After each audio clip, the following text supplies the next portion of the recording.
This is the circuit diagram of touch switch. Here when we apply the 9 volt here, and the positive voltage come from these two and pass through the 1 kilo ohm resistor, and these are two probes.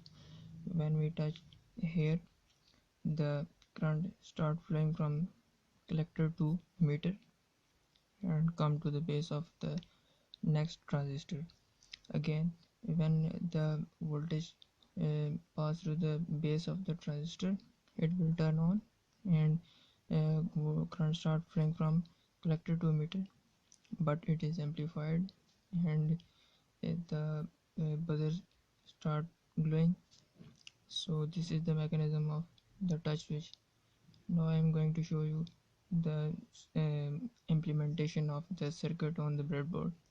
This is the breadboard implementation, and this is the all components are on the breadboard. This is the BC548 transistor, and this one is the second BC548 transistor. This is the buzzer, and the 200 ohm resistor, 100 kilo ohm resistor, and two probes. When we touch these two probes, it will generate the sound like you can see this.